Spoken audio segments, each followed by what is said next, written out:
രവി കിടന്ന് കൂവണ്ട, ഞാനിവിടെ ഉണ്ട്. എടാ മടിയൻ ചങ്കു, എന്റെ തൊട്ട് പിന്നാലെ എത്തിക്കൊള്ളാന്ന് പറഞ്ഞിട്ട് നാണമില്ലല്ലടാ. ആസനത്തിൽ വെയിൽ ഉദിക്കുന്നവരെ കിടന്ന് ഉറങ്ങാറുന്നില്ലേ? എന്തിനാ ഈ എക്സസൈസ് എന്ന് പറഞ്ഞ് കെട്ടിയെടുത്തത്? എടാ, നൂറ്റാണ്ടുകൾക്ക് മുമ്പ് ശിലായുഗത്തിലെ പ്രാകൃതരായിട്ടുള്ള മനുഷ്യർ മറ്റ് ഗതാഗത സൗകര്യങ്ങളൊന്നും ഇല്ലാതിരുന്നുകൊണ്ട് ഇത്തരം ജീവികളുടെ പുറത്ത് കയറി യാത്ര ചെയ്തിരുന്നു. ശരിയാണ്. ഈ 20-ാം നൂറ്റാണ്ടിൽ എന്തെല്ലാം കണ്ടുപിടുത്തങ്ങൾ!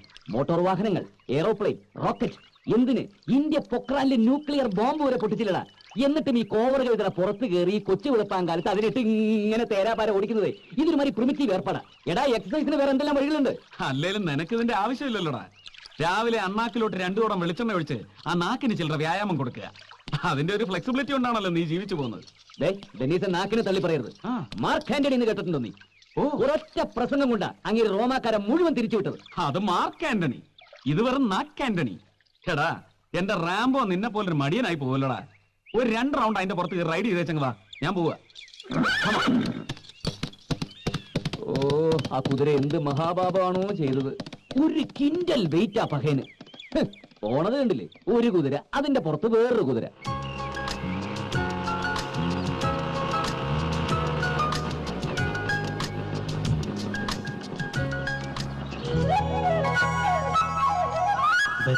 Mistakes.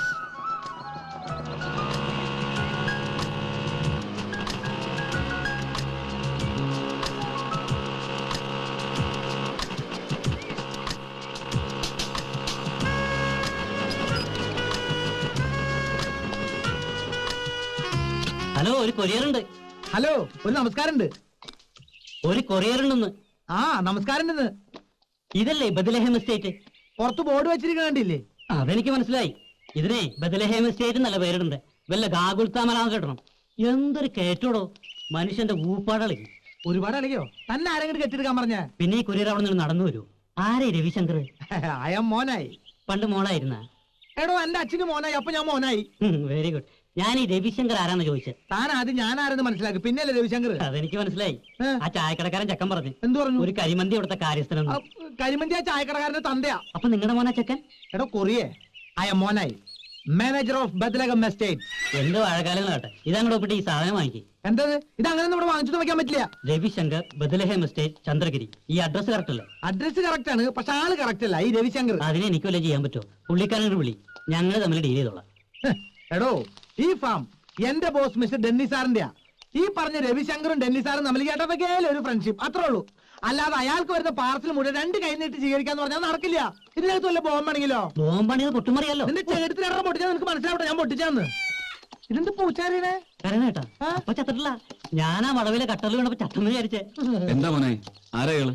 സാറേ, ഇയാള് കാലത്ത് തന്നെ വന്നെന്തോ ചോറിയാണെന്നൊക്കെ പറഞ്ഞ പ്രശ്നം ഉണ്ടാക്കുന്നുണ്ട്. എന്താ ചുറ്റിക്കളി കേസാ? എന്താടോ? Sir, I am from Diana couriers. ഒരുപാട് ദൂരം യാത്രയാണ് സാർ ഞാൻ വരുന്നത്. ആക്ച്വലി ഞങ്ങൾക്ക് ഏരിയയിൽ സർവീസ് ഇല്ല. ഇത് സോണൽ ഓഫീസിൽ നിന്ന് ബ്രാഞ്ച് ഓഫീസിലേക്കും അവിടെ നിന്ന് സബ് ഓഫീസിലേക്കും സ്പെഷ്യൽ ഇൻസ്ട്രക്ഷൻ വന്ന കേസാണ് സാർ. ഈ പൂച്ചക്കുട്ടി ജീവനോട് എത്തിക്കണമെന്ന്. ബൈ ഗോഡ്സ് ഗ്രേസ് ഇതിനോട് എത്തിക്കണം സാർ. മൈ ഗുഡ്നസ്, ഇത് ആർക്കാ? മിസ്റ്റർ രവിശങ്കറിന്. മോനായി പറഞ്ഞ കേക്ക്. രവി സാറിന് പട്ടിയുടെ രൂപത്തിലും പൂച്ചയുടെ രൂപത്തിലും ഓരോ സാധനങ്ങൾ വരുന്നത്. ഇത് ഏറ്റെടുക്കേണ്ട അവസാനം പുലിവാലാവും. ഇതെങ്ങനെയാണ് പുലിവാലാവുന്നത്? ഇത് പൂച്ചവാലല്ലേ? ഇത് ഞാൻ പിടിച്ചോളാം. ആരുടെ ചോദിച്ചിട്ടായി ഗൗൺ എടുത്തിട്ട്? ഇന്നലെ രാത്രി തണുപ്പുണ്ടായി, അതുകൊണ്ട് എടുത്തിട്ടാ. നീ അയാൾക്ക് ഒരു 100. ഓക്കെ, 150. ഇല നക്കി പട്ടിയുടെ കിരി നക്കല്ലേട്ടാ. ഇലയിലും എല്ലാം നക്കാണ്ടായിട്ട് വേണ്ട നിന്റെ കിരി നക്കാൻ.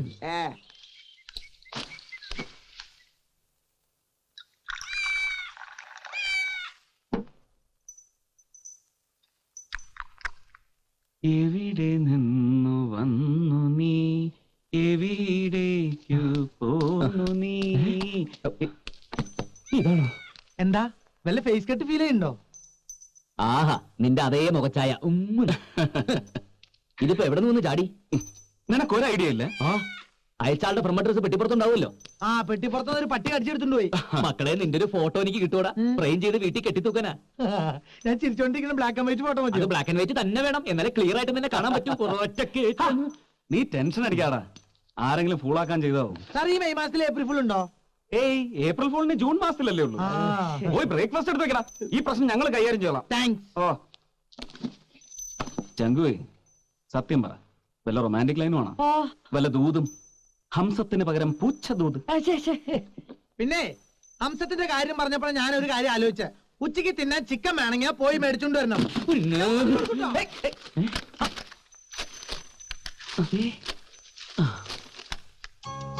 ഒഴിവുകാലം വരുന്നു എന്റെ സുന്ദരൻ മുറച്ചെറുക്കൻ പൂച്ചെ. നിന്നെ മറ്റു മുറക്കുറിഞ്ഞികൾ അറിയാതെ ആദ്യം ഓടിയെത്തിയ thanks to the courier service ബ്രാക്കറ്റിൽ ഈ കുറിഞ്ഞെ മനസ്സിലായോ നിനക്ക്? ഉത്തരമറിയാൻ ഞാൻ വരുന്നു. Yes man, I am coming. എടാ ചങ്കുവേ, ഇത് line, high power extra tension line. എന്നാലും ഏത് കുരിശാടത്? ഞാൻ വരുന്നു, ഒഴിവുകാലം. എങ്ങോട്ട് വരുന്ന കാര്യം എനിക്കൊന്നും മനസ്സിലാകുന്നില്ല. നിനക്ക് എത്ര അമ്മാമാരാ? 5. അവർക്കെല്ലാവർക്കും കൂടെ എത്ര പെൺമക്കളാ? 12. അതിലൊരു 5 എണ്ണം വലുതാ. എന്ന് വെച്ചാ കെട്ടുപ്രായം എത്തിയത്. ആ, അതിലൊരുത്തി നിന്നെ പ്രേമിക്കുന്നു. നീ അറിഞ്ഞോ അറിയാതെ? എനിക്കൊരു പുല്ലുമില്ല, എനിക്ക് ആരോടൊരു പ്രേമവുമില്ല. ഇതൊക്കെ ആ പിള്ളേരുടെ വെറുതെ ഒരു വട്ട്. അത് നമുക്ക് പിന്നീട് സംസാരിക്കാം. ഇതിൽ വല്ല ക്ലൂവും കാണും. പ്രേമത്തിന് പറ്റിയ ഏറ്റവും നല്ല സിമ്പലാണ് പൂച്ച. ഒരു തരം കണ്ണടച്ച് പാല് കുടിക്കലാണല്ലോ ഇതിന്റെ ആദ്യത്തെ സ്റ്റേജ്. ചൈന ഭാഷയാ. പെണ്ണ് ചിലപ്പോ ചൈനക്കാരി ആയിരിക്കോ? ഇതല്ലടാ, കാസറ്റ് ഒരുങ്ങിയതാ.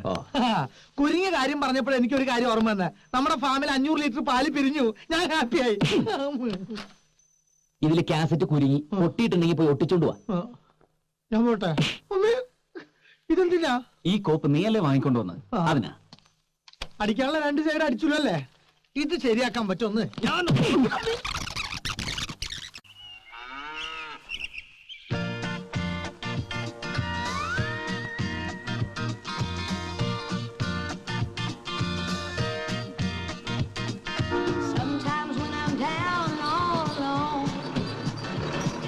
നമസ്കാരം. നമസ്കാരം. ഓ, നമസ്കാരം. നമസ്കാരം. മുതലാളി ഒന്ന് കാണാൻ വന്ന അവിടെ ഇല്ലേ? മുതലാളി? എന്താ കാര്യം? കാര്യം രവിശങ്കർ മുതലാളിയോട് നേരിട്ട് പറയാനുള്ളതാ. ഓ, രവിശങ്കർ മുതലാളി. പറയണം ചേട്ടാ, എന്താ പ്രശ്നം? ഇവിടത്തെ ഒരു 50 പശുക്കളെ വിൽക്കാനുണ്ടെന്ന് പറഞ്ഞിരുന്നു. ആര് പറഞ്ഞു? രവിശങ്കർ പറഞ്ഞു? ഇല്ല, ഞാൻ ബ്രോക്കർമാർ വഴി അറിഞ്ഞതാണേ. ഇവിടെ അങ്ങനെ ഒരു പ്ലാൻ ഇല്ലല്ലോ. പശുവിനെ വിൽക്കുന്ന കാര്യം ആരോടും പറഞ്ഞിട്ടുമില്ല. നമുക്കതിനെ കുറിച്ച് അറിയാഞ്ഞിട്ടാവും. രവിശങ്കർ മുതലാളിയെ വിളിക്കൂ, ഞാൻ സംസാരിക്കാം. എന്നോട് ബ്രോക്കർ കണ്ണപ്പനാണ് പറഞ്ഞത്. അയാൾ നുണ പറയില്ല. ചേട്ടാ, ഇപ്പൊ ഞാൻ പറയുന്നൊന്ന് വിശ്വസിക്കേട്ടാ. ഇവിടുത്തെ ഒരൊറ്റ പശുവിനെ പോലും വിൽക്കാൻ ഉദ്ദേശമില്ല. അത്രയ്ക്കങ്ങ് തറപ്പിച്ച് പറയാൻ നമ്മളാരാ? ഞാനാ ഇതിന്റെ ഓണർ, ഡെന്നിസ്. എന്താ ഞാൻ പറഞ്ഞ പോരെ? ഓക്കെ. അപ്പൊ രവിശങ്കറോ? രവിശങ്കറിന്റെ ഫാം ആണെന്നാണല്ലോ ഞാൻ കേട്ടത്. ഇയാൾക്ക് ഇനിയും വിശ്വാസമില്ലെങ്കിൽ ഞാൻ പണിക്കാരെ വിളിക്കാം. വേണ്ട, വിശ്വാസമുണ്ട്. അവരെ വിളിക്കുന്ന ഇയാളെ വിശ്വസിപ്പിക്കാനല്ല, പുറത്തേക്കുള്ള വഴി കാട്ടി തരാന്. ഇങ്ങോട്ട് വന്ന വഴി തന്നെയല്ലേ അറിയാം. അവരെ വെറുതെ ബുദ്ധിമുട്ടിക്കണ്ട. അതെ, ഈ രവിശങ്കർ മുതലാളിക്ക് ഫാം ഉണ്ടോ? ഉവ്. പുറത്തെ റോഡിലോട്ട് ഇറങ്ങി കിഴക്കോട്ട് വെച്ച് പിടിക്കണം. 1/2 ഫർലോങ് ചെല്ലുമ്പോ കാണാം രവിശങ്കറിന്റെ ഫാമിന്റെ ബോർഡ്. അല്ല, അവിടെ കന്നുകാലികൾ അല്ലല്ലോ, ആനയെ വളർത്തുന്ന സ്ഥലം. ഒന്ന് പോടോ. കുറ്റിയും പിടുന്നുണ്ട്, പോന്നോളൂ ഓരോന്ന്. അല്ല, സാറ് കിഴക്കോട്ടാണോ? അല്ലല്ലോ. രവിശങ്കേഴ്സ് ഫാം കൊള്ളാം. ലോക്ക്ഡ് ആണല്ലോ. എന്ന് ലോക്ക്ഡ് ആയതാണാവോ? അപ്പുണ്ണിയാരേ, കുട്ടാ, അമ്പട കള്ള. ആ ഡെന്നീസിന്റെ ഫാമിലി കയറി ചെന്നില്ലേ? ആ കുട്ടാ, അതുകൊണ്ടല്ലേ ഇതിന്റെയൊക്കെ ശരിക്കുള്ള ഓണേഴ്സ് ആരാന്ന് മനസ്സിലായത്. ആ കണ്ടത് ഡെന്നീസിന്റേത്, ഇത് കുട്ടന്റേത്. ഡെന്നീസിന്റെ കണ്ടു, ഉഗ്രൻ. ഇനി കുട്ടന്റെ കാണണം. കുട്ടന്റേതും കൂടി കണ്ടിട്ടേ നിങ്ങൾ പോകുള്ളൂ. അതൊക്കെ പോട്ടെ, വീട്ടിൽ എന്തൊക്കെയുണ്ട് വിശേഷങ്ങൾ? അമ്മയ്ക്ക് അസുഖമൊന്നുമില്ല? പരമസുഖം. മോന്റെ ഫാമിന്റെ ഫോട്ടോ കണ്ടത് മുതൽ അമ്മ ഭയങ്കര ഹാപ്പിയാ. താക്കോലെടുക്കൂ കുട്ടാ, തുറക്കട്ടെ. അല്ല, ഞാൻ പറയട്ടെ, ആ ഫോട്ടോസ് എന്റെ ഫാമിന്റേതല്ല, അത് ഡെന്നീസിന്റെ അല്ലേ, മാറിപ്പോയതല്ലേ. ഇതാണ് Ravishankar's farm. Agro farm, goat farm, orchid garden, fruit garden, milk products, cattle farm. Our next project ഷാങ്ക് ബറീസ് ചോക്ലേറ്റ്. മിക്കവാറും ഇത് വരുന്നതോടുകൂടി ബാക്കി ചോക്ലേറ്റ് കമ്പനിയുടെ ഒക്കെ പോട്ട്. സംസാരിച്ചെന്ന് സമയം പോയതറിഞ്ഞില്ല. തൊട്ടടുത്ത് നല്ല ബിരിയാണി കിട്ടും. അപ്പോൾ ബിരിയാണി കഴിക്കുന്നതിന് മുമ്പ് എനിക്കൊരു 4 എണ്ണം വീശണം. ഓ, എല്ലാത്തിനും മുമ്പ് എനിക്ക് ഇത് തുറന്ന് കാണണം. ഞാൻ വൈലന്റാവും.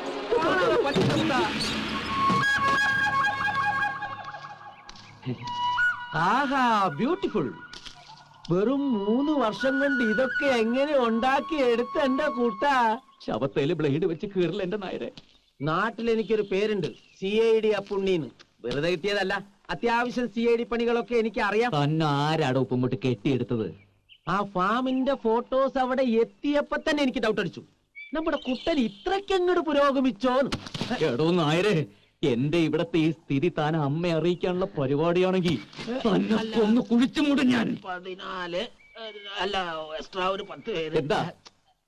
എന്താടോ താനി എണ്ണുന്നത്? അല്ല 14 അല്ല 24 അല്ല 74 ആയാലും അതിനുള്ള സൗകര്യം ഉണ്ടല്ലോ. അങ്ങനെ പരന്ന് കിടക്കല്ലേ, വെക്കാനും വിളമ്പാനും വെളിക്കിറങ്ങാനും. ആഹാ, മുത്തശ്ശൻ കേണലായിരുന്നു കൊണ്ടേ ഇവിടെ ഒരു ടെന്റ് അടിക്കാനും കുഴിക്കക്കൂസ് കുത്താനും ഒക്കെ നല്ല പരിചയം കാണും. താൻ എന്ത് തേങ്ങാ കൊലയാടോ ഈ പറഞ്ഞോണ്ട് വരുന്നത്? വരുന്നു. ആര്? ചെറുമകന്റെ കൂടെ ഒഴിവുകാലം ചെലവഴിക്കാൻ മുത്തശ്ശനും മുത്തശ്ശിയും പേരക്കുട്ടികളും, ചിലപ്പം അവരുടെ തന്തമാരും തള്ളമാരും എല്ലാവരും വരുന്നു. കുട്ടാ കുട്ടാ, അപ്പൊ CID പണി ഒപ്പിച്ചു, കംപ്ലീറ്റ് കള്ളത്തരവും കയ്യോടെ പിടിച്ചു അല്ലേ? Bad, very bad. നീ കിണിക്കല്ലേ? ചതിയ ബദ്ദലഹേമിൽ താമസിക്കുന്ന യൂദാസെ. എടാ നന്ദി വേണോടാ നന്ദി. ആ രണ്ടക്ഷരത്തിന്റെ അർത്ഥം നിനക്കറിയോ? ഇല്ല. ചേടാ, ഞാൻ എന്നാ എഴുതുന്ന ഇയാള് പറയുന്നത്? നിനക്ക് മാനേജ് ചെയ്യായിരുന്നു, ഈസി ആയിട്ട് മാനേജ് ചെയ്യായിരുന്നു. ആ പുണ്യനായാലും ഒന്നും അറിയിക്കാതെ നാട്ടിലേക്ക് പാക്ക് ചെയ്യായിരുന്നില്ലേ? എടാ എടാ പൊട്ടൻ ചങ്കു, അതിന് അയാൾ എന്നോട് പറഞ്ഞു അയാൾ ആരാന്ന്. ഓർമ്മയുണ്ടോ ഈ മുഖം? 2.5 വർഷം മുമ്പുള്ള ഒരു ഏപ്രിൽ മാസ രാത്രിയിൽ രക്തത്തിൽ കുളിച്ചു കിടന്ന് നിന്നതാ ഈ കൈകൾ കൊണ്ട് കോരിയെടുത്തപ്പോ നീ പറഞ്ഞൊരു ഡയലോഗ് ഉണ്ടായിരുന്നു, thank you sir, thank you എന്ന്.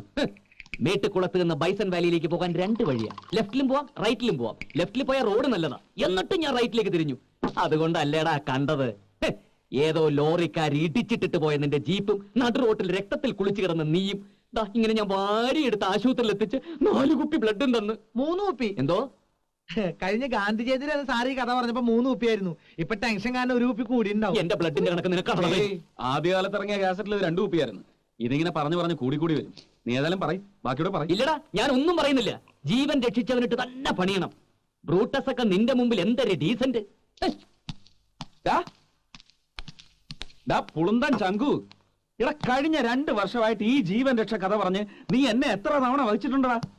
ഇട പറയുന്ന നിനക്കില്ലേലും കേൾക്കുന്ന എനിക്കില്ലടാ ഒരു ചളുപ്പ്. ഹോ ദൈവമേ, നിനക്കന്നൊന്ന് ലെഫ്റ്റിലേക്ക് തിരിഞ്ഞു പോകാൻ പാടില്ലായിരുന്നോ? എന്തെങ്കിലും ഒരു കാരണം കിട്ടിയ ഉടനെ തുടങ്ങും. മേട്ടുക്കുളത്തുനിന്ന് ബൈസൺ വാലിയിലേക്ക് ലെഫ്റ്റും റൈറ്റും. ഇല്ല, ഞാൻ നിർത്തി. ഇനിയില്ല. യാത്ര പറയാൻ വന്നത് ഞാൻ. ഇനി ചിലപ്പോ കണ്ടില്ല എന്ന് വരും. കാണാതിരിക്കാൻ ഞാൻ ശ്രമിക്കാം. സാർ സൂയിസൈഡ് ചെയ്യാൻ പോവാണല്ലേ? എടാ മോനായി, ചവിട്ടി കേറ്റി തരും ഞാൻ. സൂയിസൈഡ് നിന്റെ അപ്പം ചെയ്യും. മോനെ, എന്താടാ നിന്റെ പ്രശ്നം? എടാ നിനക്കൊരു പ്രശ്നം ഉണ്ടായി ഞാനുണ്ടാവില്ലടാ. എടാ, മുത്തശ്ശനും മുത്തശ്ശിയും കസിൻ പിള്ളേരും എല്ലാരും കൂടി ഈ വെക്കേഷൻ ഇങ്ങോട്ട് വരുന്നു എന്ന്. ആ, അതാണോ കാര്യം? അവര് വരട്ടടാ, എല്ലാവരും വരട്ടെ. എന്നിട്ട് അവർക്ക് ഇവിടെ മതി വരും വരെ ഇവിടെ താമസിക്കട്ടെ. എടാ, അവരെത്ര പേരെ എങ്ങോട്ട് കെട്ടിയെടുക്കാൻ പോണെന്ന് നിനക്കറിയോ? നീ ഭാഗ്യവാനാടാ.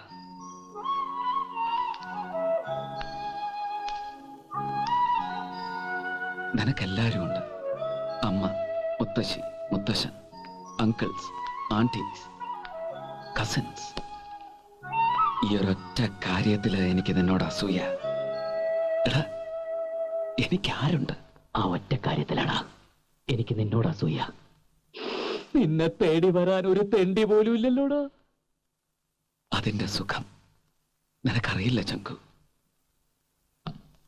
എടാ, ഈ ഫാമും ഫാം ഹൗസും എന്റേതാണെന്ന വിശ്വാസത്തിൽ അവരൊക്കെ വരുന്നത്. ഞാനിവിടെ ഭയങ്കര സ്റ്റൈലില് ജീവിക്കുന്നു അവർക്കൊക്കെ കൊടുത്തിരിക്കുന്ന പിക്ചർ. ആ പിക്ചർ അതുപോലെ തന്നെ നിലനിർത്താം. ഞാൻ ആരാണെന്നൊരു ചോദ്യം ഉണ്ടാവും. പാർട്ട്ണർ, നിന്റെ പാർട്ട്ണർ ആണെന്ന് പറഞ്ഞേക്കണം, അല്ലെങ്കിൽ മാനേജർ. എന്താ? മാനേജരോ? മാനേജർ റോൾ എനിക്ക് വിട്ടുതന്നേരം സാറേ. ഡെന്നി സാറും രവി സാർ ഇതിന്റെ പാർട്ട്നേഴ്സ്. ആ ഡെന്നിസേ, റിസ്ക് അല്ലേടാ അത്. എന്തെങ്കിലും പൊളിഞ്ഞ നമ്മൾ പൊളിക്കില്ലടാ. പൊളിക്കും. നമ്മൾ ഉള്ള ദിവസം കൂടെ അടിച്ചു പൊളിക്കും. ആ യെസ്, കുറച്ച് ദിവസങ്ങൾ, അത്രയും കാലമെങ്കിലും ഇതൊരു വീടാവട്ടെ. ഇപ്പൊ ഇതെന്താ, ഒരു കാലിത്തൊഴുത്തിന്റെ അനക്സ്. ഈ ഭൂലോകത്ത് ആരും തേടി വരാനില്ലാത്ത ഡെന്നിസ് എന്ന അനാഥന്റെ കാലിത്തൊഴുത്ത് ഒരു വീടായി മാറുന്നു. അല്ല, കൊട്ടാരം. മോനായി, സാർ ക്രിസ്മസിന് പുൽക്കൂട് ഒരുക്കാറില്ലേ നമ്മൾ? ആ. അതുപോലെ ഒരുക്കണം ഇവിടെ മുഴുവൻ. ഒന്നും കുറഞ്ഞു പോകരുത്. ഓക്കേ? ഓക്കെ സാർ, ഏറ്റു. ആ ഓക്കേ. ടെന്നീസേ, നീ എന്നെ രക്ഷിച്ചടാ. Thank you. No Shanku, thanks നിനക്കാണ് പറയേണ്ടത്. എന്റെ പേരിൽ സർനെയിം എഴുതേണ്ടടുത്ത് ഞാൻ മനസ്സിൽ കോറിയിടാറുണ്ട് ഒരു വാക്ക്, ഓഫൻ. Tennis the often. അത് ഞാൻ മായ്ച്ചു കളയാൻ പോവാ. ഒരു ഒഴിവുകാലം മുഴുവൻ ഞാൻ സനാഥനാണ്. എനിക്കൊരുപാട് ബന്ധുക്കളുണ്ട്.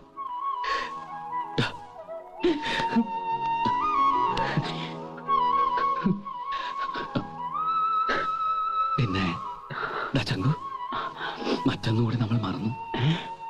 പൂച്ച. പൂച്ചേ? ആ, പൂച്ചയെ ദൂതായി അയച്ചവൾ എവിടെയോ മറഞ്ഞിരുന്ന് നിന്നെ സ്നേഹിക്കുന്ന നിന്റെ മുറപ്പെണ്ണ്. അവളും വരുന്നു. അതെ, അവൾക്കും സ്വാഗതം. ചുവന്ന പരവതാനി വിരിച്ച സ്വാഗതം.